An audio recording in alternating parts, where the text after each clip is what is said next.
We're live from Georgia, a key battleground state in the race for the White House. In just moments, the current U.S. president will debate the former U.S. president as their party's presumptive nominees, a first in American history. We want to welcome our viewers in the United States and around the world to our studios in Atlanta. This is the CNN presidential debate. This debate is being produced by CNN and is coming to you live on CNN, CNN International, CNN.com, CNN Max, and CNN Espanol. This is a pivotal moment between President Joe Biden and former President Donald Trump in their rematch for the nation's highest office. Each will make his case to the American people with just over 4 months until Election Day. Good evening, I'm Dana Bash, anchor of CNN's Inside Politics and co-anchor of State of the Union. I'm Jake Tapper, anchor of CNN's The Lead and co-anchor of State of the Union. Dana and I will co-moderate this evening. Our job is to facilitate a debate between the two candidates tonight. Before we introduce them, we want to share the rules of the debate with the audience at home. Former President Trump will be on the left side of the screen. President Biden will be appearing on the right. A coin toss determined their positions. Each candidate will have 2 minutes to answer a question and 1 minute each for responses and rebuttals. An additional minute for follow-up, clarification, or response is at the moderator's discretion. When it's time for a candidate to speak, his microphone will be turned on and his opponent's microphone will be turned off. Should a candidate interrupt when his microphone is muted, he will be difficult to understand for viewers at home. At the end of the debate, each candidate will get 2 minutes for closing statements. There is no studio audience tonight. Pre-written notes, props, or contact with campaign staff are not permitted during the debate. By accepting our invitation to debate, both candidates and their campaigns agreed to accept these rules. Now, please welcome the 46th President of the United States, Joe Biden. Folks, how are you?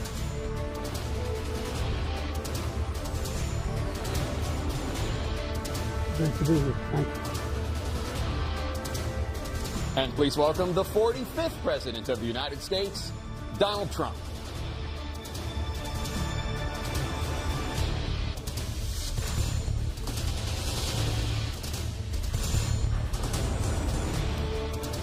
Gentlemen, thanks so much for being here. Let's begin the debate, and let's start with the issue that voters consistently say is their top concern, the economy. President Biden, inflation has slowed, but prices remain high. Since you took office, the price of essentials has increased. For example, a basket of groceries that cost $100 then now costs more than $120. And typical home prices have jumped more than 30%. What do you say to voters who feel they are worse off under your presidency than they were under President Trump? We got to take a look at what I was left when I became president, what Mr. Trump left me. We had an economy that was in free fall. The pandemic was so badly handled. Many people were dying. All he said was, it's not that serious. Just inject a little bleach into your arm. You'll be all right. The economy collapsed. There were no jobs. Unemployment rate rose to 15%. It was terrible. And so what we had to do is try to put things back together again. And that's exactly what we began to do. We created 15,000 new jobs. We brought out the position where we have 800,000 new manufacturing jobs. But there's more to be done. There's more to be done. Working class people are still in trouble. I come from Scranton, Pennsylvania. I come of households where the kitchen table, if the things weren't able to be met during the month, it was a problem. Price of eggs, the price of gas, the price of housing, the price of a whole range of things. That's why I'm working so hard to make sure I deal with those problems. And we're going to make sure that we reduce the price of housing. We're going to make sure we build 2 million new units.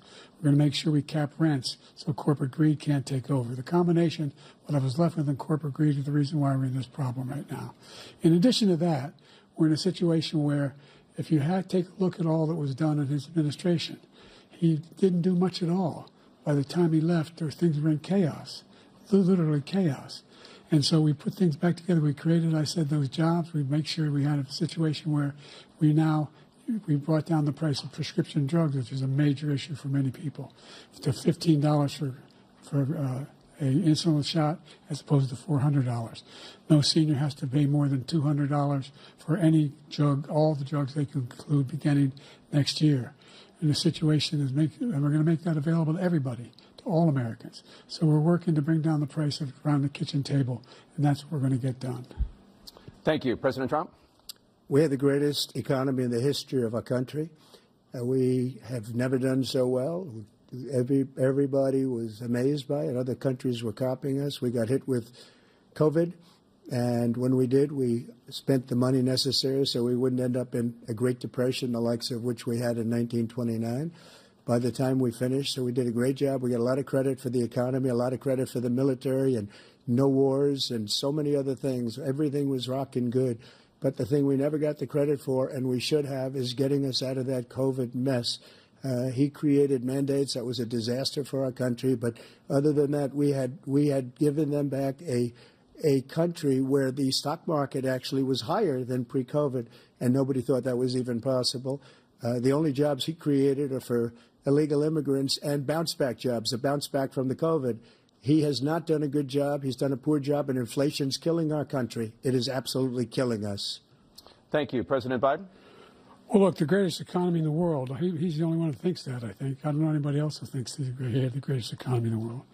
And, you know, the fact of the matter is that we find ourselves in a situation where his economy, he rewarded the wealthy. He had the largest tax cut in American history, $2 trillion. He raised a deficit larger than any president has in any one term. He's the only president other than Herbert Hoover who's lost more jobs than he had when he began, since Herbert Hoover. The idea that he did something that was significant. And the military, you know, when he was president, they were still killing people in Afghanistan. He didn't do anything about that. When he was president, we were still finding ourselves in a position where you had a notion that we were this safe country. The truth is, I'm the only president this century that doesn't have this decade, that doesn't have any troops dying anywhere in the world like he did. President Trump, I want to follow up if I can. Am I allowed to respond to him? Well, I'm going to ask you a follow-up. You can do whatever you want with the minute that we give you. I want to follow up. You want to impose a 10% tariff on all goods coming into the U.S. How will you ensure that that doesn't drive prices even higher? It's not going to drive them higher. It's just going to cost countries that have been ripping us off for years, like China and many others, in all fairness to China. It's going to just force them to pay us a lot of money, reduce our deficit tremendously, and give us a lot of power for other things. But he made a statement. The only thing he was right about is I gave you the largest tax cut in history. I also gave you the largest regulation cut in history. That's why we had all the jobs. And the jobs went down, and then they bounced back, and he's taking credit for bounce-back jobs. You can't do that. He also said he inherited 9% inflation. No, he inherited almost no inflation, and it stayed that way for 14 months. And then it blew up under his leadership because they spent money like a bunch of people that didn't know what they were doing, and they don't know what they were doing. It was the worst, probably the worst administration in history. There's never been. And as far as Afghanistan is concerned, I was getting out of Afghanistan, but we were getting out with dignity, with strength, with power. He got out. It was the most embarrassing day in the history of our country's life. President Trump, over the last 8 years, under both of your administrations, the national debt soared to record highs. And according to a new nonpartisan analysis, President Trump, your administration approved $8.4 trillion in new debt, while so far, President Biden, you've approved $4.3 trillion in new debt. So, former President Trump, many of the tax cuts that you signed into law are set to expire next year. You want to extend them and go even further, you say. With the U.S. facing trillion-dollar deficits and record debt, why should top earners and corporations pay even less in taxes than they do now? Because the tax cuts spurred the greatest economy that we've ever seen just prior to COVID. And even after COVID, it was so strong that we were able to get through COVID much better than just about any other country. But we spurred, that tax spurred. Now, when we cut the taxes, as an example, the corporate tax was cut down to 21% from 39%, plus beyond that. We took in more revenue with much less tax, and companies were bringing back trillions of dollars back into our country. The country was going like never before, and we were ready to start paying down debt. We were ready to start using the liquid gold right under our feet, the oil and gas right under our feet. We were going to have something that nobody else has had. We got hit with COVID. We did a lot to fix it. I gave him an unbelievable situation with all of the therapeutics and all of the things that we came up with. We gave him something great. Remember, more people died under his administration even though we had largely fixed it. More people died under his administration than our administration, and we were right in the middle of it, something which a lot of people don't like to talk about. But he had far more people dying in his administration. He did the mandate, which is a disaster, mandating it. The vaccine went out. He did a mandate on the vaccine, which is the thing that people most objected to about the vaccine. And he did a very poor job, just a very poor job. And I will tell you, not only poor there, but throughout the entire world, we're no longer respected as a country. They don't respect our leadership. They don't respect the United States anymore. We're like a third world nation between weaponization of his election, trying to go after his political opponent, all of the things he's done. We've become like a third world nation, and it's a shame. The damage he's done to our country. And I'd love to ask him, and will, why he allowed millions of people to come in here from prisons, jails, and mental institutions to come into our country and destroy our country. President Trump, we will get to immigration later in this block. President Biden, I want to give you an opportunity to respond to this question about the national debt. He had the largest national debt of any president in a 4-year period, number one. Number two, he got $2 trillion tax cut, benefited the very wealthy.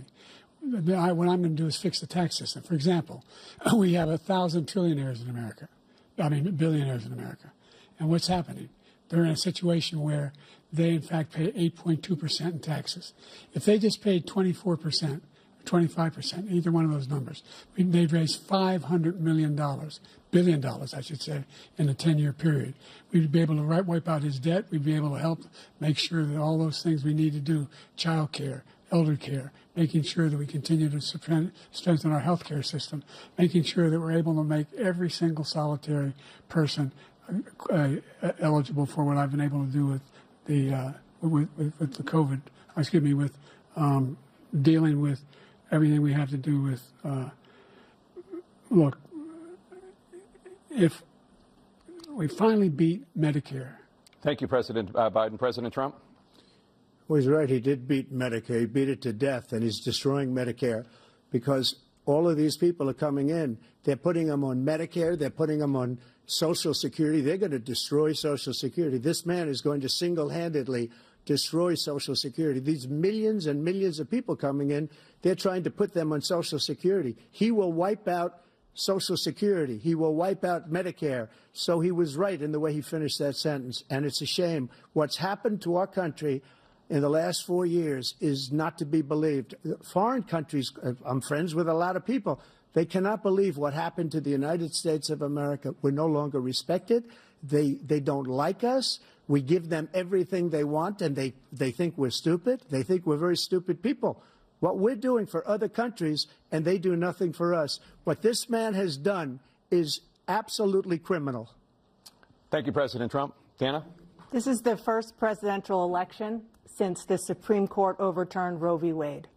This morning, the court ruled on yet another abortion case, temporarily allowing emergency abortions to continue in Idaho, despite that state's restrictive ban. Former President Trump, you take credit for the decision to overturn Roe v. Wade, which returned the issue of abortion to the states. Correct. However, the federal government still plays a role in whether or not women have access to abortion pills. They're used in about 2/3 of all abortions. As president, would you block abortion medication? First of all, the Supreme Court just approved the abortion pill, and I agree with their decision to have done that, and I will not block it. And if you look at this whole question that you're asking, complex but not really complex. 51 years ago, you had Roe v. Wade, and everybody wanted to get it back to the states. Everybody, without exception. Democrats, Republicans, liberals, conservatives. Everybody wanted it back. Religious leaders. And what I did is I put 3 great Supreme Court justices on the court, and they happened to vote in favor of killing Roe v. Wade and moving it back to the states. This is something that everybody wanted. Now, 10 years ago or so, they started talking about how many weeks and how many this, getting into other things. But every legal scholar throughout the world, the most respected, wanted it brought back to the states. I did that. Now the states are working it out. If you look at Ohio, it was a decision that was an end result that was a little bit more liberal than you would have thought. Kansas, I would say the same thing. Texas is different. Florida is different. But they're all making their own decisions right now. And right now, the states control it. That's the vote of the people. Like Ronald Reagan, I believe in the exceptions. I am a person that believes. And frankly, I think it's important to believe in the exceptions. Some people, you have to follow your heart. Some people don't believe in that. But I believe in the exceptions for rape, incest, and the life of the mother. I think it's very important. Some people don't. Follow your heart. But you have to get elected also. And because that has to do with other things. You got to get elected. The problem they have is they're radical because they will take the life of a child in the 8th month, the 9th month, and even after birth. After birth, if you look at the former governor of Virginia, he was willing to do this. He said, we'll put the baby aside and we'll determine what we do with the baby, meaning we'll kill the baby. What happened is we brought it back to the states, and the country is now coming together on this issue. It's been a great thing. Thank you. President Biden? It's been a terrible thing, what you've done. The fact is that the vast majority of constitutional scholars supported Roe when it was decided. Supported Roe. And that's this idea that they're all against it is just ridiculous. And this is the guy who says the state should be able to have it. We're in a state where in 6 weeks, you don't even know whether you're pregnant or not, but you cannot see a doctor and have him decide on what your circumstances are, whether you need help. The idea that states are able to do this is a little like saying we're going to turn civil rights back to the states, let each state have a different rule. Look, there's so many young women who have been, including a young woman who just was murdered, and he went to the funeral. The idea that she was murdered by an immigrant coming in, they talk about that. But here's the deal. There's a lot of young women who are being raped by their in-laws, by their spouses, brothers and sisters, it's just ridiculous, and they can do nothing about it. And they try to arrest them when they cross state lines. Thank you. There have been many young women murdered by the same people he allows to come across our border. We have a border that's the most dangerous place anywhere in the world, considered the most dangerous place anywhere in the world. And he opened it up, and these killers are coming into our country, and they are raping and killing women. And it's a terrible thing. As far as the abortion is concerned, it is now back with the states. The states are voting. In many cases, it's frankly a very liberal decision. In many cases, it's the opposite. But they're voting, and it's bringing it back to the vote of the people, which is what everybody wanted, including the founders, if they knew about this issue, which, frankly, they didn't. But they would have. Everybody wanted it brought back. Ronald Reagan wanted it brought back. He wasn't able to get it. Everybody wanted it brought back, and many presidents had tried to get it back. I was the one to do it. And again, this gives it the vote of the people, and that's where they wanted it. Every legal scholar wanted it that way. Staying on the topic of abortion, President Biden, 7 states, I'll let you do that. This is the same topic. 7 states have no legal restrictions on how far into a pregnancy a woman can obtain an abortion. Do you support any legal limits on how late a woman should be able to terminate a pregnancy? I supported Roe v. Wade, which had 3 trimesters. The first time is between the woman and the doctor. Second time is between the doctor and an extreme situation. The third time is between the doctor, between the woman and the state. The idea that the politicians, that the founders wanted the politicians to be the ones making decisions about women's health is ridiculous. That's the last. No politician should be making that decision. A doctor should be making those decisions. That's how it should be run. That's what you're going to do. And if I'm elected, I'm going to restore Roe v. Wade. So that means he can take the life of the baby in the 9th month and even after birth, because some states, Democrat run, take it after birth. Again, the former governor of Virginia, put the baby down, then we decide what to do with it. So he's willing to, as we say, rip the baby out of the womb in the 9th month and kill the baby. Nobody wants that to happen, Democrat or Republican. Nobody wants it to happen. You're lying. That is simply not true. The Roe v. Wade does not provide for that. That's not the circumstance. Only if a woman's life is in danger, she's going to die. That's the only circumstance in which that can happen. But we are not for late-term abortion, period. Period, period. Under Roe v. Wade, you have late-term abortion. You can do whatever you want, depending on the state. You can do whatever you want. We don't think that's a good thing. We think it's a radical thing. We think the Democrats are the radicals, not the Republicans. For 51 years, that was the law. 51 years, constitutional scholarship said it was the right way to go. 51 years, and it was taken away because this guy put very conservative members on the Supreme Court. He takes credit for taking it away. What's he going to do? What's he going to do, in fact, if the MAGA Republicans, he gets elected, and the MAGA Republicans control the Congress, and they pass a universal ban on abortion, period, across the board at 6 weeks or 7 or 8 or 10 weeks, something very, very conservative. Is he going to sign that bill? I'll veto it. He'll sign it. Thank you. Let's turn now to the issue of immigration and border security. President Biden, a record number of migrants have illegally crossed the southern border on your watch. Overwhelming border states and overburdening cities such as New York and Chicago, and in some cases causing real safety and security concerns. Given that, why should voters trust you to solve this crisis?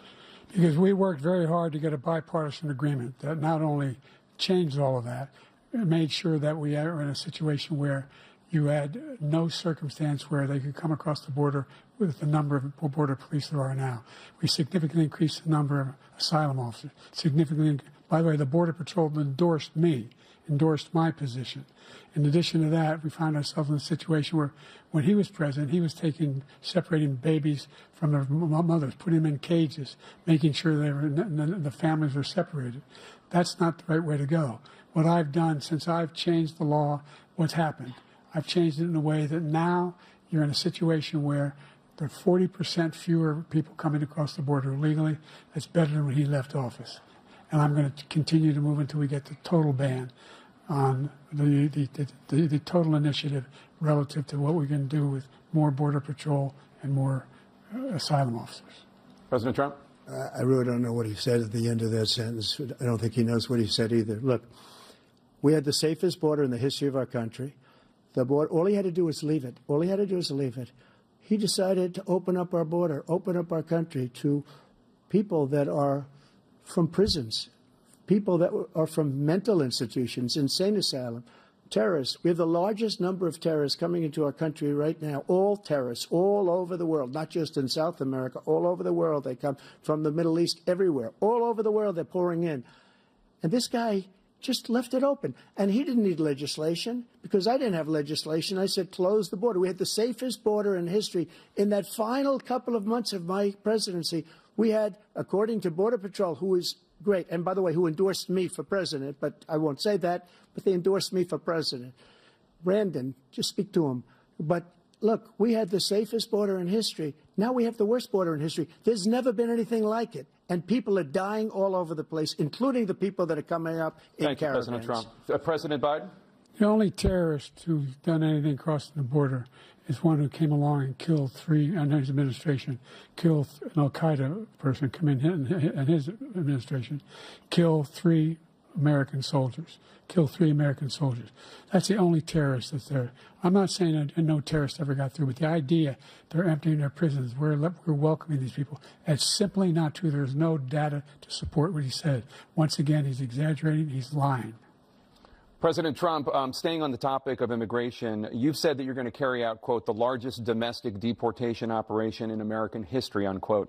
Does that mean that you will deport every undocumented immigrant in America, including those who have jobs, including those whose spouses are citizens, and including those who have lived here for decades? And if so, how will you do it? Just 1 second. He said we killed 3 people.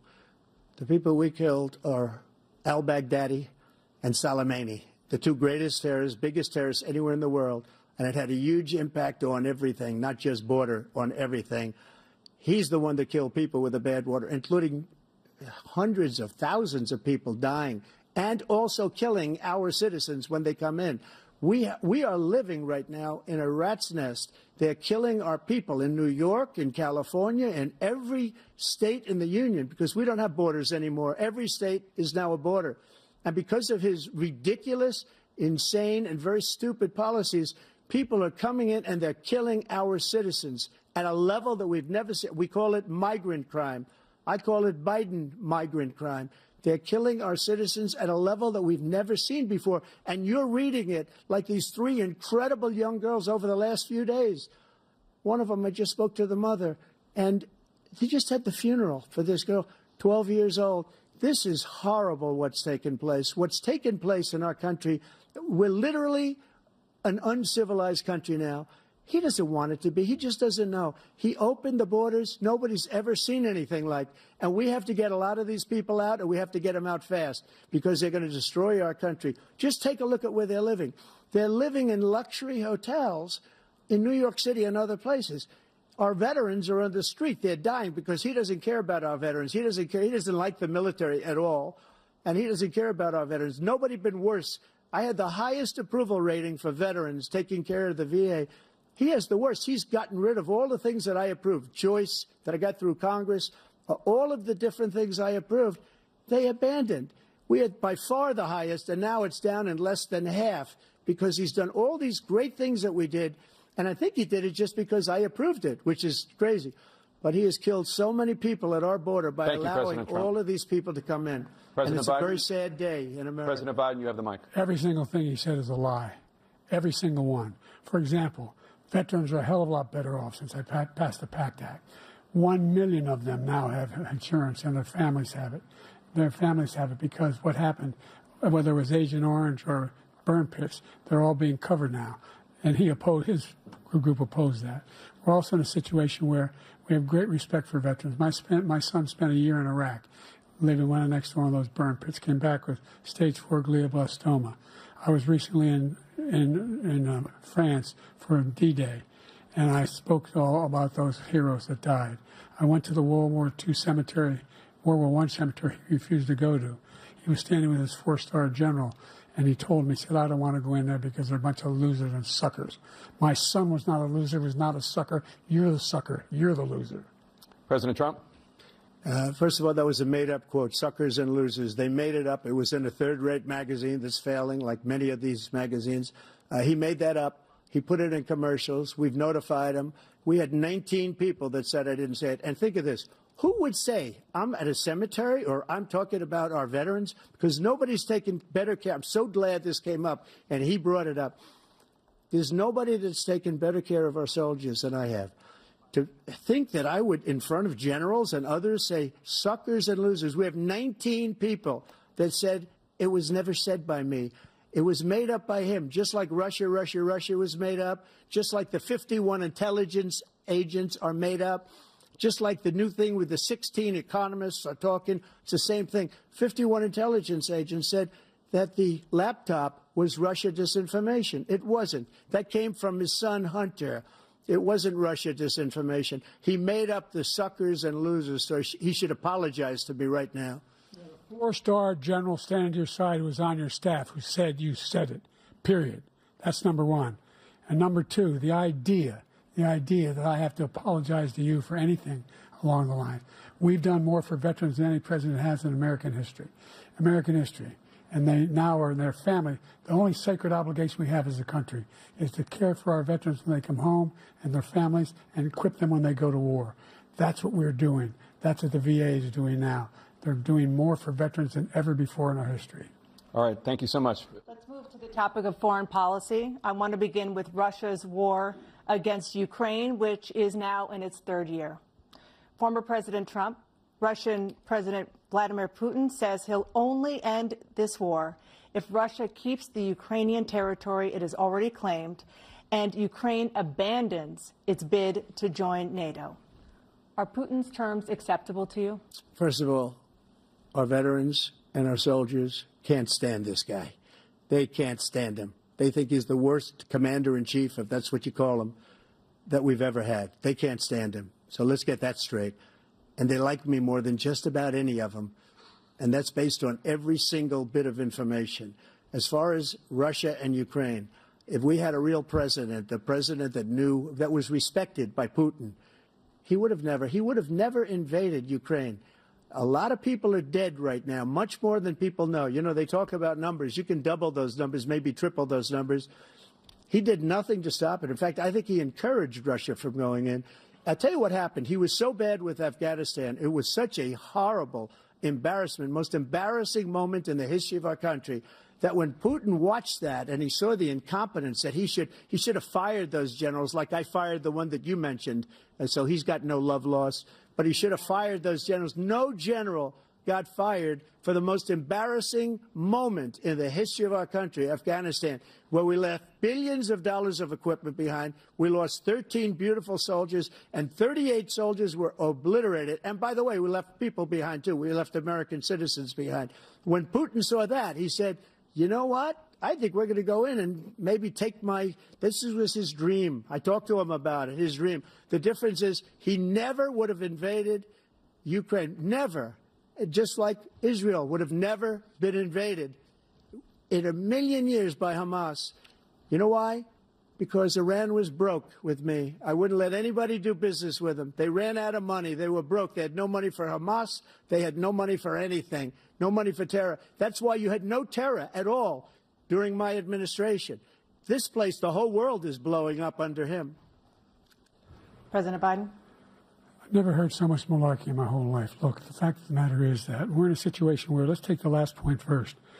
Iran attacked American troops, caused brain damage for a number of these troops, and he did nothing about it. Recently, not when he was president.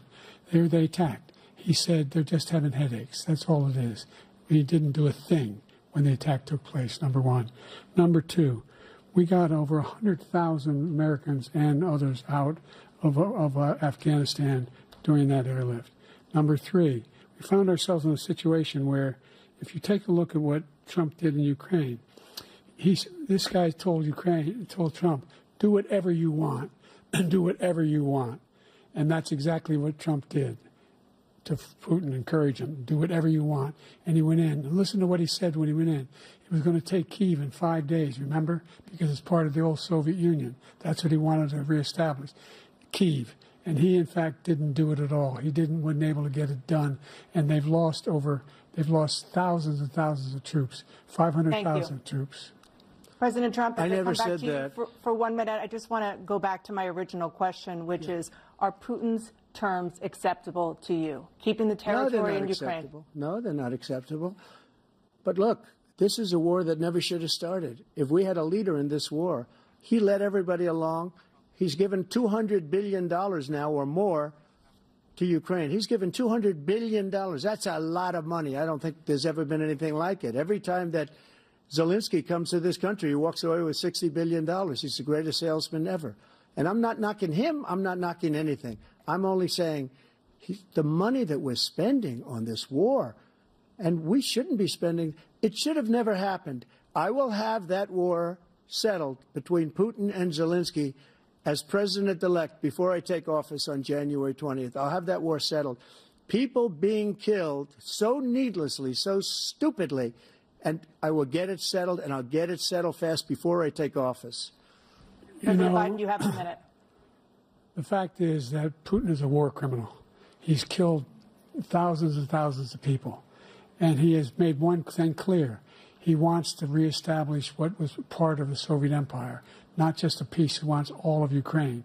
That's what he wants. And then do you think he'll stop there? Do you think he'll stop if he takes Ukraine? What do you think happens to Poland? What do you think of Belarus? What do you think happens to those NATO countries? And so if you want a war, you ought to find out what he's going to do, because if, in fact, he does what he says and walks away, by the way, all that money we give Ukraine are from weapons we make here in the United States. We give them the weapons, not the money at this point. And our NATO allies have produced as much funding for Ukraine as we have. That's why we're strong. Thank you. Moving on to the Middle East. In October, Hamas attacked Israel, killing more than 1,000 people and taking hundreds of hostages. Among those held and thought to still be alive are 5 Americans. Israel's response has killed thousands of Palestinians and created a humanitarian crisis in Gaza. President Biden, you've put forward a proposal to resolve this conflict, but so far Hamas has not released the remaining hostages, and Israel is continuing its military offensive in Gaza. So what additional leverage will you use to get Hamas and Israel to end the war? You have 2 minutes. Number one, everyone from the United Nations Security Council straight through to the G7 to the Israelis and Netanyahu himself have endorsed the plan I put forward. Which has 3 stages to it. The first stage is trade the hostages for a ceasefire. Second phase is a ceasefire with additional conditions. The third phase is the end of the war. The only one who wants the war to continue is Hamas, number one. They're the only ones standing out. We're still pushing hard to get them to accept. In the meantime, what's happened? in Israel, we're finding that the only thing I've denied Israel was 2,000-pound bombs. They don't work very well in populated areas. They kill a lot of innocent people. We're providing Israel with all the weapons they need and when they need them. And by the way, I'm the guy that organized the world against Iran when they had a full-blown intercontinental ballistic missile attack on Israel. No one was hurt. No one Israeli was accidentally killed, and it just stopped. We saved Israel. We are the biggest producer of support for Israel of anyone in the world. And so there are two different things. Hamas cannot be allowed to be continued. We continue to send our experts and our intelligence people as to how they can get Hamas like we did bin Laden. You don't have to do it. And by the way, they've been greatly weakened, Hamas, greatly weakened, and they should be. They should be eliminated. But you've got to be careful for using certain weapons among population centers. Just going back to Ukraine for 1 second. We have an ocean separating us. The European nations together have spent $100 billion or maybe more than that, less than us. Why doesn't he call them and say, you got to put up your money like I did with NATO? I got them to put up hundreds of billions of dollars. The Secretary General of NATO said Trump did the most incredible job I've ever seen. They wouldn't have any. They were going out of business. We were spending almost 100% of the money was paid by us. He didn't do that. He's getting all. You got to ask these people to put up the money. We're over $100 billion more spent, and it has a bigger impact on them because of location, because we have an ocean in between. You got to ask them. As far as Israel and Hamas, Israel's the one that wants to go. He said the only one that wants to keep going is Hamas. Actually, Israel is the one, and you should let him go and let him finish the job. He doesn't want to do it. He's become like a Palestinian, but they don't like him because he's a very bad Palestinian. He's a weak one. President Biden, you have a minute. I've never heard so much foolishness. This is a guy who wants to get out of NATO. You're going to stay in NATO? He's going to pull out of NATO. The idea that we have, our strength lies in our alliances as well. It may be a big ocean, but we're ever able to avoid a war in Europe, a major war in Europe? What happens if, in fact, you have Putin continuing to go into NATO? We have an Article 5 agreement. Attack on one is attack on all. You want to start the nuclear war he keeps talking about, go ahead. Let Putin go in and control Ukraine and then move on to Poland and other places. See what happens then. He has no idea what the hell he's talking about. And by the way, I got 50 other nations around the world to support Ukraine, including Japan and South Korea, because they understand that this kind of dislocation has a serious threat to the whole world peace. No major war in Europe has ever been able to be contained just to Europe. President Trump, just to follow up, would you support the creation of an independent Palestinian state in order to achieve peace in the region? I'd have to see, but before we do that, the problem we have is that we spend all the money. So they kill us on trade. I made great trade deals with the European nations because if you add them up, they're about the same size economically. Their economy is about the same size as the United States. And they were no cars, they don't want anything that we have, but we're supposed to take their cars, their food, their everything, their agriculture. I changed that. But the big thing I changed is they don't want to pay. And the only reason that he can play games with NATO is because I got them to put up hundreds of billions of dollars. I said, and he's right about this, I said, no, I'm not going to support NATO if you don't pay. They asked me that question, would you guard us against Russia at a very secret meeting of the 28 states at that time, nations at that time. And they said, no, if you don't pay, I won't do that. And you know what happened? Billions and billions of dollars came flowing in the next day and the next months. But now we're in the same position. We're paying everybody's bills.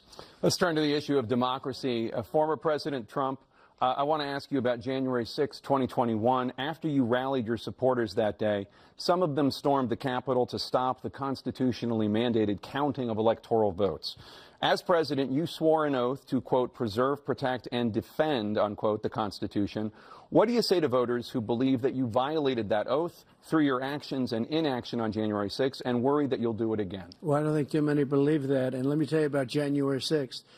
On January 6th, we had a great border. Nobody coming through, very few. On January 6th, we were energy independent. On January 6th, we had the lowest taxes ever. We had the lowest regulations ever. On January 6th, we were respected all over the world. All over the world, we were respected. and then he comes in, and we're now laughed at. We're like a bunch of stupid people. That what happened to the United States' reputation under this man's leadership is horrible, including weaponization, which I'm sure at some point you'll be talking about, where he goes after his political opponent because he can't beat him fair and square. You have 80 seconds left. My question was, what do you say to those voters who believe that you violated your constitutional oath through your actions and inaction on January 6, 2021, and worry that you'll do it again? Well, I didn't say that to anybody. I said peacefully and patriotically. And Nancy Pelosi, if you just watched the news from 2 days ago, on tape to her daughter, who's a documentary filmmaker, they say, but she's saying, oh, no, it's my responsibility. I was responsible for this. Because I offered her 10,000 soldiers or National Guard, and she turned them down. And the mayor in writing, by the way, the mayor, in writing, turned it down, the mayor of D.C. They turned it down. I offered 10,000 because I could see, I had virtually nothing to do. They asked me to go make a speech. I could see what was happening. Everybody was saying they're going to be there on January 6th. They're going to be there. And I said, you know what? There's a lot of people coming. You could feel it. You could feel it, too, and you could feel it. And I said, they ought to have some National Guard or whatever. And I offered it to her. And she now admits that she turned it down. And it was the same day she was, I don't know, she can't be very happy with her daughter because it made her into a liar. She said, I take full responsibility for January 6th. President Biden? Look, he encouraged those folks to go up on Capitol Hill, number one. I sat in that dining room off the Oval Office. He sat there for 3 hours watching, begging, being begged by his vice president and a number of his colleagues on the Republican side as well to do something, to call for a stop, to end it. Instead, they talked about these people being patriots and great patrons of America. In fact, he says he'll now forgive them for what they've done. They've been convicted. He says he wants to commute their sentences and say that no. But he went to every single court in the nation.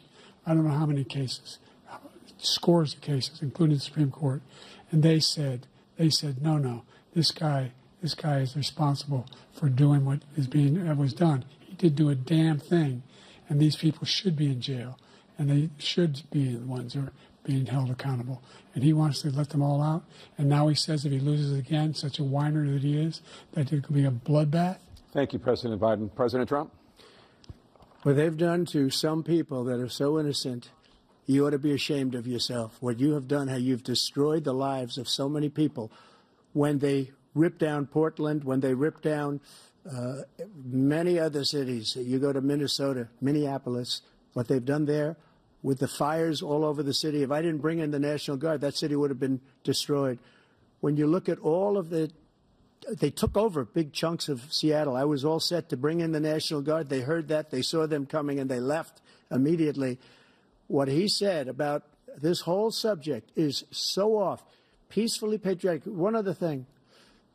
The Unselect Committee, which is basically two horrible Republicans that are all gone now, out of office, and Democrats, all Democrats, they destroyed and deleted all of the information they found because they found out we were right. We were right. And they deleted and destroyed all of the information. They should go to jail for that. If a Republican did that, they'd go to jail. Thank you, President Trump. President Biden, I want to give you a minute. The only person on this stage is a convicted felon is the man I'm looking at right now. And the fact of the matter is, what he's telling you is simply not true. The fact is that there was no effort on his part to stop what was going on up in Capitol Hill. And all those people, every one of those who were convicted, turned over desks, turned them over statues. The idea that those people are patriots? Come on. When I asked him about the first two debates we had, the debates we had first time around, I said, will you denounce the Proud Boys? He said, no, I'll tell them to stand by. The idea he's refusing, will you denounce these guys? We denounce the people we're talking about now? We denounce the people who attacked that Capitol? What are you going to do? I'm going to give you a minute, President Trump, for a follow-up question I have. After a jury convicted you of 34 felonies last month, you said if reelected, you would, quote, have every right to go after, unquote, your political opponents. You just talked about members of the Select Committee on January 6th going to jail. Your main political opponent is standing on stage with you tonight. Can you clarify exactly what it means about you feeling you have every right to go after your political opponents? Well, I said my retribution is going to be success. We're going to make this country successful again, because right now it's a failing nation. My retribution is going to be success. But when he talks about a convicted felon, his son is a convicted felon at a very high level. His son is convicted, going to be convicted probably numerous other times. Should have been convicted before, but his Justice Department let the statute of limitations lapse on the most important things. But he could be a convicted felon as soon as he gets out of office. Joe could be a convicted felon with all of the things that he's done. He's done horrible things. All of the death caused at the border, telling the Ukrainian people that we're going to want $1 billion or you change the prosecutor. Otherwise, you're not getting $1 billion. If I ever said that, that's quid pro quo. That we're not going to do anything. We're not going to give you $1 billion unless you change your prosecutor having to do with the son. This man is a criminal.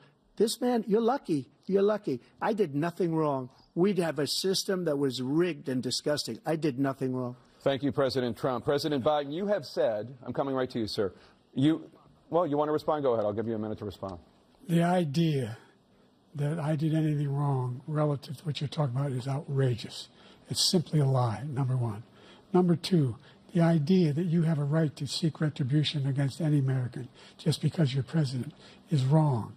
It's simply wrong. No president's ever spoken like that before. No president in our history has spoken like that before. Number three, the crimes that you are still charged with, and think of all the civil penalties you have. How many billions of dollars do you owe in civil penalties for molesting a woman in public, for doing a whole range of things, of having sex with a porn star on the night while your wife was pregnant?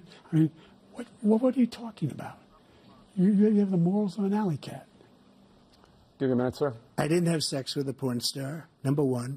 Number two, that was a case that was started and moved. They moved a high-ranking official, a DOJ, into the Manhattan DA's office to start that case. That case is going to be appealed and won. We had a very terrible judge, a horrible judge, Democrat. The prosecutor were all high-ranking Democrats, appointed people, and both the civil and the criminal. He basically went after his political opponent because he thought it was going to damage me. But when the public found out about these cases, because they understand it better than he does, he has no idea what these cases are. But when they found out about these cases, you know what they did? My poll numbers went up, way up. You know that because you're reporting it. And we took in more money in the last 2 weeks than we've ever taken in the history of any campaign. I don't think any campaign has ever taken. Hundreds of millions of dollars came pouring in because the public knows it's a scam, and it's a guy that's after his political opponent because he can't win fair and square. Thank you, President Trump. President Biden, you have said, quote, Donald Trump and his MAGA Republicans are determined to destroy American democracy. Do you believe that the tens of millions of Americans who are likely to vote for President Trump will be voting against American democracy? The more they know about what he's done, yes. The more they know about what he's done. And there's a lot more coming. He's got a lot of cases down the road coming around. He's got a whole range of issues he has to face. I don't know what the juries will do, but I do know he has a real problem. And so the fact that, could you ever think you heard any president say that I'm going to seek retribution? Do you ever hear any president say that I thought Hitler had some good ideas? What got me involved to run in the first place after my son had died, I decided in Iraq, because of Iraq, I said I wasn't going to run again until I saw what happened in Charlottesville, Virginia. People coming out of the woods carrying swastikas, torches, and singing the same anti-Semitic bile they sang when back in Germany. And the young woman got killed. I spoke to the mother, and they asked him. They said, "What do you think of those people? The ones who got killed, the one who tried to stop it, and the ones," he said, "I think they're fine people on both sides." What American president would ever say Nazis coming out of fields carrying torches, singing the same anti-Semitic bile, carrying swastikas were fine people? And this is the guy who says Hitler's done some good things. I'd like to know what they are. The good things Hitler's done, that's what he said. This guy has no sense of American democracy. President Trump. Jake, both of you know that sir has been totally wiped out, because when you see the sentence, it said 100% exoneration on that, sir. He just keeps it going. He says he ran because of Charlottesville. He didn't run because of Charlottesville. He ran because it was his last chance. He's not equipped to be president. You know it, and I know it. It's ridiculous. We have a debate. We're trying to justify his presidency. His presidency, he's without question the worst president, the worst presidency in the history of our country. We shouldn't be having a debate about it. There's nothing to debate. He made up the Charlottesville story, and you'll see it's debunked all over the place. Every reasonable anchor has debunked it. And just the other day it came out where it was fully debunked. It's a nonsense story. He knows that, and he didn't run because of Charlottesville. He used that as an excuse to run. President Biden? And debunked. It happened. All you have to do is listen to what was said at the time. And the idea that somehow that's the only reason I ran. I ran because I was worried a guy like this guy could get elected. If he thought they were good people coming out of that forest, carrying those woods, carrying those torches, then he didn't deserve to be president. Didn't deserve to be president at all. And the idea that he's talking about all this being fabricated, we saw with our own eyes. We saw what happened on January 6th. We saw the people breaking through the windows. We saw people occupying his own vice president. Look, there's a reason why 40 of his 44 top cabinet officers refused to endorse him this time. His vice president hasn't endorsed him this time. So why? Why? They know him well. They serve with him. Why are they not endorsing him? Thank you, President Biden. We're going to be right back with more from the CNN presidential debate.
Welcome back to the CNN presidential debate live from Georgia. Let's talk about persistent challenges you both faced in your first terms and you'd certainly face again in a second term. President Biden, while black unemployment dropped to a record low under your presidency, black families still earn far less than white families. Black mothers are still 3 times more likely to die from pregnancy-related causes, and black Americans are imprisoned at 5 times the rate of white Americans. What do you say to black voters who are disappointed that you haven't made more progress? They acknowledge they made a lot of progress, number one. The fact of the matter is there's more small black businesses that have been started than any time in history. Number two, the wages of black unemployment is the lowest level it's been in a long, long time. Number three, we're trying to provide housing for black Americans and dealing with the segregation that exists among these corporations that collude to keep people out of their houses. And in addition to that, we find that the impact on the choice that black families have to make relative to child care is incredibly difficult. When we did the first major piece of legislation in the past, I was able to reduce black child care costs. I cut them in half. We got to make sure we provide for child care costs. We got to make sure, because when you provide those child care protections, you increase economic growth because more people can be in the job market. So there's more to be done, considerably more to be done. But we've done a great deal so far, and I'm not letting up, and they know it. You have 49 seconds left. What do you say to black voters who are disappointed with the progress so far? I say I don't blame them for being disappointed. Inflation is still hurting them badly. For example, I provided for the idea that any black family, first-time home buyer, should get a $10,000 tax credit to be able to buy their first home so they can get started. I made sure that we're in a situation where all those black families and those black individuals who had to take out student loans that were ballooning, that if they were engaged in nursing, anything having to do with volunteerism, if they paid their bills for 10 years on their student debt, all the rest was forgiven after 10 years. Millions have benefited from that. And we're going to do a whole lot more for black families. Thank you. President Trump? And he caused the inflation. He's blaming inflation, and he's right, it's been very bad. He caused the inflation, and it's killing black families and Hispanic families and just about everybody. It's killing people. They can't buy groceries anymore. They can't. You look at the cost of food where it's doubled and tripled and quadrupled. They can't live. They're not living anymore. He caused this inflation. I gave him a country with essentially no inflation. It was perfect. It was so good. All he had to do is leave it alone. He destroyed it with his Green New scam and all this money that's being thrown out the window. He caused inflation. As sure as you're sitting there, the fact is that his big kill on the black people is the millions of people that he's allowed to come in through the border. They're taking black jobs now, and it could be 18, it could be 19, and even 20 million people. They're taking black jobs, and they're taking Hispanic jobs, and you haven't seen it yet, but you're going to see something that's going to be the worst in our history. Thank you. President Biden? There was no inflation when I became president. You know why? The economy was flat on its back. 15% unemployment. He decimated the economy, absolutely decimated the economy. That's why there was no inflation at the time. There were no jobs. We provided thousands of millions of jobs for individuals who are in all communities, including minority communities. We made sure that they have health insurance. We have covered, the ACA has increased. I made sure that they're $8,000 per person in a family to get written off for health care. But this guy wants to eliminate that. They tried 50 times. He wants to get rid of the ACA again, and they're going to try again if they win. You find ourselves in a position where the idea that we're not doing any, we put more police on the street than any administration has. He wants to cut the cops. We're providing for equity and making sure people have a shot to make it. There's a lot going on, but in inflation, he caused it by his tremendous malfeasance in the way he handled the pandemic. Thank you. Another persistent challenge is the climate crisis. 2023 was the hottest year in recorded history, and communities across The country are confronting the devastating effects of extreme heat, intensifying wildfires, stronger hurricanes, and rising sea levels. Former President Trump, you've vowed to end your opponent's climate initiatives, but will you take any action as president to slow the climate crisis? Well, let me just go back to what he said about the police, how close the police are to him. Almost every police group in the nation from every state is supporting Donald J. Trump. Almost every police group. And what he's done to the black population is horrible, including the fact that for 10 years he called them super predators. We can't, in the 1990s, we can't forget that. Super predators was his name, and he called it to them for 10, and they've taken great offense at it, and now they see it happening. But when they see what I did for criminal justice reform and for the historically black colleges and universities, where I funded them and got them all funded, and the opportunity zones with Tim, as you know, Tim Scott was incredible. He did a great job, great senator from South Carolina. He came to me with the idea, and it was a great idea. It's one of the most successful economic development acts ever in the country, opportunity zones. And the biggest beneficiary are blacks. And that's why we have the best numbers with them in maybe ever. They're saying ever. I read this morning where ever, the best numbers. He's lost much of the black population because he's done a horrible job for black people. He's also done a horrible job for Hispanics. But wait till you see these millions of people pouring into our country, and they're going to take the jobs, and it's already started, and you haven't seen anything yet. It's a disaster. You've 38 seconds left. President Trump, will you take any action as president to slow the climate crisis? So I want absolutely immaculate clean water, and I want absolutely clean air, and we had it. We had H2O. We had the best numbers ever, and we were using all forms of energy, all forms, everything. And yet, during my 4 years, I had the best environmental numbers ever. And my top environmental people gave me that statistic just before I walked on the stage, actually. I don't know where the hell he's been. The idea that anything he said is true. I've passed the most extensive climate change legislation in history. We find ourselves, and by the way, black colleges. I came up with $15 billion for HBCUs, historic black universities and colleges, because they don't have those. They don't have the kind of contributors that they have to build these laboratories and the like. Any black student is capable in college of doing any white student can do. They just don't have the money, but now they'll be able to get those jobs in high tech. We're in a situation where the idea that he is claiming to have done something that had the cleanest water, he hadn't done a damn thing for the environment. He pulled out of the Paris Peace Accord, Climate Accord. I immediately joined it because if we reach 1.5 degrees Celsius at any one point, there's no way back. The only existential threat to humanity is climate change, and he didn't do a damn thing about it. He wants to undo all that I've done.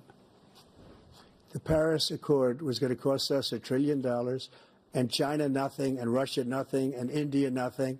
It was a ripoff of the United States. And I ended it because I didn't want to waste that money because they treat us horribly. We were the only ones. It was costing us money. Nobody else was paying into it. And it was a disaster. But everything that he said just now, I'll give you an example. I heard him say before insulin. I'm the one that got the insulin down for the seniors. I took care of the seniors. What he's doing is destroying all of our medical programs because the migrants coming in, they want everybody. And look, I have the biggest heart on the stage. I guarantee you that. And I want to take care of people. But we're destroying our country. They're taking over our schools, our hospitals, and they're going to be taking over Social Security. He is destroying Social Security, Medicare, and Medicaid. The idea is that we, in fact, we were the only ones of consequence who were not members of the Paris Accord. How can we do anything if we're not able to, the United States can't get its pollution under control? One of the largest polluters in the world, number one. We're making significant progress. By 2035, we will have cut pollution in half. We have made significant progress, and we're continuing to make progress. We set up a climate corps for thousands of young people who will learn how to deal with climate, just like the Peace Corps. And we're moving in directions that are going to significantly change the elements of cause of pollution. But the idea that he claims that He has the biggest heart up here, and he's really concerned about pollution and about climate. I've not seen any indication of that. And by the way, with regard to prescription drugs, one company agreed that they would reduce the price to $35, which I was calling for, one, voluntarily. I made sure every company in the world, every pharmaceutical company, cannot have to pay. Thank you. And by the way, so every day, millions of Americans struggle just to make ends meet. For many older Americans, Social Security provides a critical lifeline. President Biden, if nothing is done to Social Security, seniors will see their benefits cut in just over 10 years. Will you name tonight one specific step that you're willing to take to keep Social Security solvent? yes, make the very wealthy begin to pay their fair share. Right now, everybody making under $170,000 pays 6% of their income, of their paycheck, every single time they get a paycheck from the time of the first one they get when they're 18 years old. The idea that they're going to, I'm proposing that everybody, they pay, the millionaires pay 1%. So no one I would not raise the cost of Social Security for anybody under $400,000. After that, I began to make the wealthy begin to pay their fair share by increasing from 1% beyond to be able to guarantee the program for life. So you still have 82 seconds left. Are there any other measures that you think that would be able to help keep Social Security solvent, or is that one enough? Well, no, that one enough will keep it solvent. But the biggest thing will do if we defeat this man, because he wants to get rid of Social Security. He thinks there's plenty to cut in Social Security. He's wanting to cut Social Security and Medicare, both times. And that's what. And if you look at the program put forward by the House Republican caucus that he, I believe, supports, is in fact want to cut it as well. The idea that we don't need to protect our seniors is ridiculous. And by the way, the American public has greater health care coverage today than ever before. And on the ACA, as I said, you're in a circumstance where 400,000 people, 40 million people would not have insurance because they have a pre-existing condition. The only thing that allows them to have that insurance is the fact that they, in fact, are part of the ACA. And by the way, the other thing is, we're in a situation where I talk about education for black communities. I've raised the amount of money for Pell Grants by another $8,000. So anybody making under $70,000 a year is going to be able to get $15,000 toward their tuition. He just doesn't know what he's talking about. Thank you, President Biden. President Trump. So I've dealt with politicians all my life. I've been on this side of the equation for the last 8 years. I've never seen anybody lie like this guy. He lies. I've never seen it. He can look you in the face. About so many other things, too. And we mentioned the laptop. We mentioned Russia, Ukraine. Everything he does is a lie. It's misinformation and disinformation. The losers and suckers story that he made up is a total lie on the military. It's a disgrace. But Social Security, he's destroying it because millions of people are pouring into our country, and they're putting them onto Social Security. They're putting them onto Medicare, Medicaid. They're putting them in our hospitals. They're taking the place of our citizens. What they're doing to the VA, to our veterans, is unbelievable. Our veterans are living in the street, and these people are living in luxury hotels. He doesn't know what he's doing, and it's really coming back. I've never seen such anger in our country before. President Biden? The idea that veterans are not being taken care of, I told you before. And by the way, when I said suckers and losers, he acknowledged after that he fired that general. That general got fired because he's the one that acknowledged that that's what he said. He was the one standing with Trump when he said it, number one. Number two, the idea that we're going to be in a situation where all these millions and millions, the way he talks about it, illegal aliens are coming into the country and taking away our jobs. There's a reason why we have the fastest growing economy in the world, the reason why we have the most successful economy in the world. We're doing better than any other nation in the world. And by the way, those 15 Nobel laureates he talked about being phony, those 15 Nobel laureates, economists, they all said that if Trump is reelected, we're likely to have a recession and inflation is going to increasingly go up. And by the way, worst president in history, 159 presidential scholars voted him the worst president in the history of the United States of America. President Biden, thank you so much. Let's turn to the cost of child care, which many American families struggle to afford. President Trump, both you and President Biden have tried to address this issue. But the average cost of child care in this country has risen to more than $11,000 a year per child. For many families, the cost of child care for 2 children is more than their rent. In your second term, what would you do to make child care more affordable? Just to go back, the general got fired because he was no good. And if he said that, that's why he made it up. But we have 19 people that said I didn't say it, and they're very highly respected, much more so than him. The other thing is, he doesn't fire people. He never fired people. I've never seen him fire anybody. I did fire a lot. I fired Comey because he was no good. I fired a lot of the top people at the FBI, drained the swamp. They were no good. Not easy to fire people. You'd pay a price for it, but they were no good. I inherited these people. I didn't put him there. I didn't put Comey there. He was no good. I fired him. This guy hasn't fired anybody. He never fires. He should have fired every military man that was involved with that the Afghanistan horror show, the most embarrassing moment in the history of our country. He didn't fire. Did you fire anybody? Did you fire anybody that's on the border, that's allowed us to have the worst border in the history of the world? Did anybody get fired for allowing 18 million people, many from prisons, many from mental institutions? Did you fire anybody that allowed our country to be destroyed? Joe, our country is being destroyed as you and I sit up here and waste a lot of time on this debate. This shouldn't be a debate. He is the worst president. He just said about me because I said it. But look, he's the worst president in the history of our country. He's destroyed our country. Now all of a sudden he's trying to get a little tough on the border. He came out with a nothing deal, and it reduced it a little bit, like this much. It's insignificant. He wants open borders. He wants our country to either be destroyed or he wants to pick up those people as voters. And I don't think we just can't let it happen. If he wins this election, our country doesn't have a chance, not even a chance, of coming out of this rut. We probably won't have a country left anymore. That's how bad it is. He is the worst in history by far. Thank you, President Trump. President Biden? We're the most admired country in the world. We're the United States of America. There's nothing beyond our capacity. We have the finest military in the history of the world, the finest in the history of the world. No one thinks we're weak. No one wants to screw around with us. Nobody, number one. Number two, the idea that we're talking about worst presidents. I wasn't joking. Look it up or go online.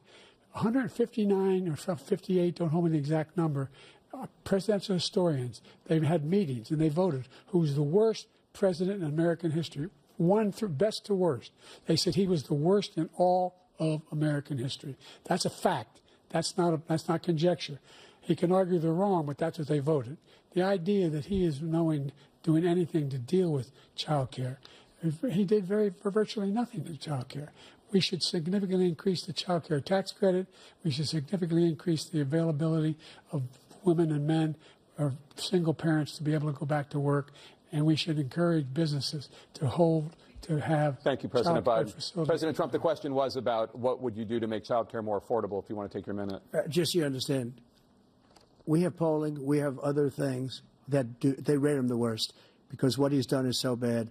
And they rate me, I'll show you, I will show you, and they rate me one of the best, okay? And if I'm given another 4 years, I will be the best. I think I'll be the best. Nobody's ever created an economy like us. Nobody ever cut taxes like us. He's the only one I know. He wants to raise your taxes by 4 times. He wants to raise everybody's taxes by 4 times. He wants the Trump tax cuts to expire. So everybody, including the 2 of you, are going to pay 4 to 5 times. Nobody ever heard of this before. All my life, I'd grow up and I'd see politicians talking about cutting taxes. When we cut taxes, as I said, we did more business. Apple and all these companies, they were bringing money back into our country. The worst president in history by far, and everybody knows it. President Biden? Look, the fact of the matter is that he's dead wrong about, he's increased the tariff, he will increase the taxes on middle-class people. I said I'd never raise a tax on anybody making less than $400,000. I didn't. But this tariff is 10% tariffs. Everything coming in the country, you know what the economists say? That's going to cost the average American $2,500 a year more because they're going to have to pay the difference in food and all the things that are very important. Number two, he's in a situation where he talks about how he has not raised, he somehow helped the middle class. The middle class have been devastated by you. Now you want a new tax cut of $5 trillion over the next 10 years, which is going to fundamentally bankrupt the country. You had the largest deficit of any president in American history, number one. Number two, you have not, in fact, made any contact, any progress with China. We are at the lowest trade deficit with China since 2010. Thank you, President Biden. You lost. Thank you, President Biden. Let's discuss an epidemic impacting millions of Americans that both of you have made a top priority in your first term, the opioid crisis. And for both of you, the number of overdose deaths in this country has gone up. Under your term, it went up. Under your term, it has gone up. Former President Trump, despite the efforts that both of you have made, more than 100,000 Americans are dying from overdoses every year, primarily from fentanyl and other opioids. What will you do to help Americans right now in the throes of addiction who are struggling to get the treatment they need? To finish up, we now have the largest deficit in the history of our country under this guy. We have the largest deficit with China. He gets paid by China. He's a Manchurian candidate. He gets money from China. So I think he's afraid to deal with them or something. But do you notice he never took out my tariffs because we bring in so much money with the tariffs that I imposed on China. He never took them away. He can't because it's too much money. It's tremendous. And we saved our steel industries, and there was more to come, but he hasn't done that. But he hasn't cut the tariffs because he can't, because it's too much money. But he's got the largest deficit in the history of our country, and he's got the worst situation with China. China's going to own us if you keep allowing them to do what they're doing to us as a country. They are killing us as a country, Joe, and you can't let that happen. You're destroying our country. So, President Trump, you have 67 seconds left. The question was, what are you going to do to help Americans in the throes of addiction right now who are struggling to get the treatment they need? Jake, we were doing very well at addiction until the COVID came along. We had the 2.5, almost 3 years of like nobody's ever had before, any country, in every way. And then we had to get tough. And it was the drugs pouring across the border it started to increase. We got great equipment. We bought the certain dog that's the most incredible thing that you've ever seen, the way they can spot it. We did a lot. And we were getting very low numbers, very, very low numbers. Then he came along. The numbers, have you seen the numbers now?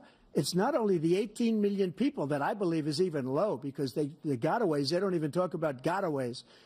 But the numbers of the amount of drugs and human trafficking in women coming across our border, the worst thing I've ever seen, at numbers that nobody's ever seen under him because the border's so bad.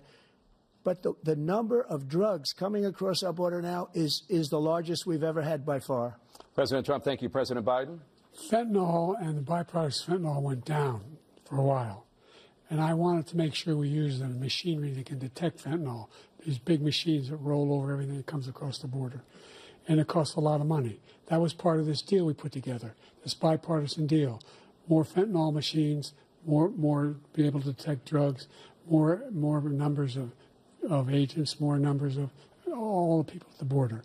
And when we had that deal done, he called his Republican colleagues and said, don't do it. It's going to hurt me politically. No, he never argued it's not a good bill. It's a really good bill. We need those machines. We need those machines. And we're coming down very hard in every country in Asia in terms of precursors for fentanyl. And Mexico is working with us to make sure they don't have the technology to be able to put it together. That's what we have to do. We need those machines. Thank you, President Biden. President Trump, and again, the question is about Americans in the throes of addiction right now struggling to get the treatment they need. Well, this does pertain to it. He ended Remain in Mexico. He ended catch and release. I made it catch and release in Mexico, not catch and release here. We had so many things that we had done, hard negotiations with Mexico, and I got it all for nothing. It's just like when you have a hostage. We always pay $6 billion for a hostage. Every time we say it's a hostage. Now we have a hostage, a Wall Street Journal reporter, I think a good guy, and he's over there because Putin is laughing at this guy, probably asking for billions of dollars for the reporter. I will have him out very quickly as soon as I take office. Before I take office, I said by literally as soon as I win the election, I will have that reporter out. He should have had him out a long time ago. But Putin's probably asking for billions and billions of dollars because this guy pays it every time. We had 2 cases where we paid $6 billion for 5 people. I got 58 people out, and I paid essentially nothing. Thank you, President Trump. Dana? Let's turn to concerns that voters have about each of you. President Biden, you would be 86 at the end of your second term. How do you address concerns about your capability to handle the toughest job in the world well into your 80s? Well, first of all, I spent half my career being criticized as being the youngest person in politics. I was the second youngest person ever elected to the United States Senate, and now I'm the oldest. This guy's 3 years younger and a lot less competent. I think that just look at the record. Look at what I've done. Look how I've turned around the horrible situation he left me. As I said, 15 million new jobs, 800,000 manufacturing jobs, more investment in America, over billions of dollars in private investment in enterprises that we are growing. By the way, we brought an awful lot of people. The whole idea of computer chips, we used to have 40% of the market. We invented those chips, and we lost it because he was sending people to find the cheapest jobs overseas and to bring home a product. So I went to South Korea. I convinced Samsung to invest billions of dollars here in the United States. And guess what? Those fabs, they call them, to build these chips, those fabs pay over $100,000. You don't need a college degree for them. And there's billions, about $40 billion already being invested and being built right now in the United States, creating significant jobs for Americans from all over the world. President Biden, you have 40 seconds left. Would you like to add anything? Yeah, I would. The idea that somehow we are this failing country. I never heard a president talk like this before. We're the envy of the world. Name me a single major country president who wouldn't trade places with the United States of America for all our problems and all our opportunities. We're the most progressive country in the world in getting things done. We're the strongest country in the world. We're a country in the world who keeps our word, and everybody trusts us, all of our allies, and those who he coddles up to, from Kim Jong-un, he sends love letters to, and Putin, etc. They don't want to screw around with us. Thank you. Former President Trump, to follow up, you would be 82 at the end of your second term. What do you say to voters who have concerns about your capabilities to serve? Well, I took 2 tests, cognitive tests. I aced them, both of them, as you know. We made it public. He took none. I'd like to see him take one, just one, a real easy one. Like go through the first 5 questions. He couldn't do it. But I took 2 cognitive tests. I took physical exams every year. And, you know, we knock on wood wherever we may have wood, that I'm in very good health. I just won 2 club championships, not even senior, 2 regular club championships. To do that, you have to be quite smart, and you have to be able to hit the ball a long way. And I do it. He doesn't do it. He can't hit a ball 50 yards. He challenged me to a golf match. He can't hit a ball 50 yards. I think I'm in very good shape. I feel that I'm as in good a shape as I was 25, 30 years ago. Actually, I'm probably a little bit lighter, but I'm in as good a shape as I was years ago. I feel very good. I feel the same. But I was willing to take a cognitive test. And you know what? If I didn't do well, I aced them. Dr. Ronnie Jackson, who's a great guy when he was White House doctor. And then I took another one, a similar one. And one of them said they'd never seen anybody ace him. Thank you. President Biden? You can see he is 6'5" and only 225 pounds, or 235 pounds. Well, you said 6'4", 200. Well, anyway, anyway, just take a look at what he says he is, and take a look at what he is. Look, I'd be happy to have a driving contest with him. I got my handicap, which when I was vice president, down to a 6. But by the way, I told you before, I'm happy to play golf if you carry your own bag. Think you can do it? That's the biggest lie. He's a 6 handicap of all. I was an 8 handicap. Yeah. 8. Never. But I had, you know how many? I've seen you swing. I know you swing. Let's not act like children. President Trump, we're going to 21 turn Let's not act like children. You are to a a child. specific concern that voters have about you. Will you pledge tonight that once all legal challenges have been exhausted, that you will accept the results of this election, regardless of who wins, and you will say right now that political violence in any form is unacceptable? Well, I shouldn't have to say that, but of course I believe that. It's totally unacceptable. And if you would see my statements that I made on Twitter at the time, and also my statement that I made in the Rose Garden, you would say it's one of the strongest statements you've ever seen. In addition to the speech I made in front of, I believe, the largest crowd I've ever spoken to. And I will tell you, nobody ever talks about that. They talk about a relatively small number of people that went to the Capitol and in many cases were ushered in by the police. And as Nancy Pelosi said, it was her responsibility, not mine. She said that loud and clear. But the answer is, if the election is fair, free, and I want that more than anybody. And I'll tell you something. I wish he was a great president, because I wouldn't be here right now. I'd be at one of my many places enjoying myself. I wouldn't be under indictment because I wouldn't have been his political opponent, because he indicted me because I was his opponent. I wish he was a great president. I would rather have that. I wouldn't be here. I don't mind being here. But the only reason I'm here is he's so bad as a president that I'm going to make America great again. We're going to make America great again. We're a failing nation right now. We're a seriously failing nation. And we're a failing nation because of him. His policies are so bad. His military policies are insane. They're insane. These are wars that will never end with him. He will drive us into World War III, and we're closer to World War III than anybody can imagine. We are very, very close to World War III, and he's driving us there. And Kim Jong-un and President Xi of China, Kim Jong-un of North Korea, all of these, Putin, they don't respect him. They don't fear him. They have nothing going with this gentleman, and he's going to drive us into World War III. You want a World War III, let him follow and win, and let Putin say, do what you want, NATO. Just do what you want. There's a thing called Article 5. An attack on one is an attack on all, and required response. The idea, I can't think of a single major leader in the world who wouldn't trade places with the job I've done and what they've done. Because we are a powerful nation. We have wonderful peace. Because of the people, not me, it's because of the American people. They're capable of anything, and they step up when they're needed. And right now, we're needed. We're needed to protect the world because our own safety is at stake. And again, you want to have a war, just let Putin go ahead and take Kyiv, make sure they move on, see what happens in Poland, Hungary, and other places along that border. Then you have a war. President Trump, as I come back to you for a follow-up, the question was, will you accept the results of this election, regardless of who wins? Just to finish what he said, if I might, Russia, they took a lot of land from Bush. They took a lot of land from Obama and Biden.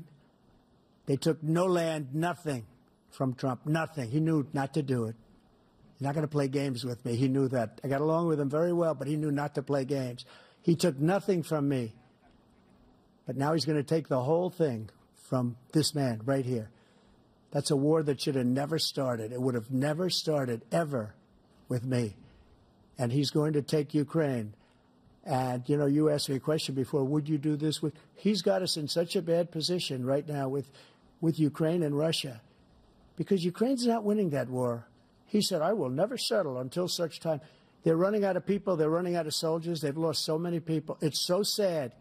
They've lost so many people, and they've lost those gorgeous cities with the golden domes that are 1,000 years old, all because of him and stupid decisions.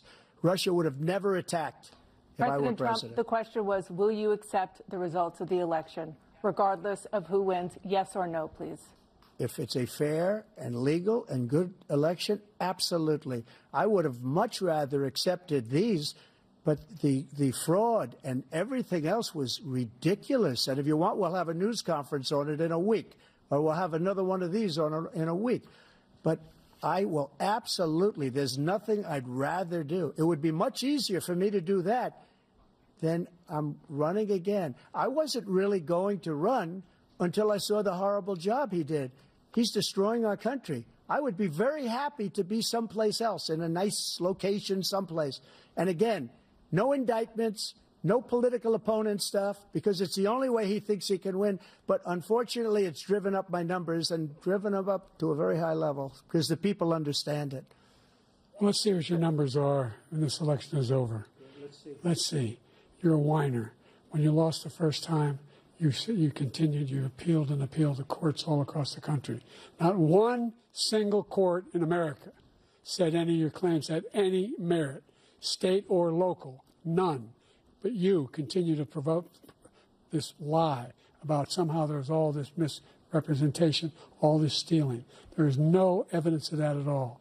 And I tell you what, I doubt whether you'll accept it because you're such a whiner. The idea, if you lose again, you accepting anything, you can't stand the loss. Something snapped in you when you lost the last time. We'll be right back with more from the CNN presidential debate, live from Georgia.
It is now time for the candidates to deliver their closing statements as predetermined by a coin toss. We're going to begin with you, President Biden. You have 2 minutes. We've made significant progress from the debacle that was left by President Trump in his last term. We find ourselves in a situation where, number one, we have to make sure that we have a fair tax system. I ask anyone out there in the audience or anyone out watching this debate, do you think the tax system is fair?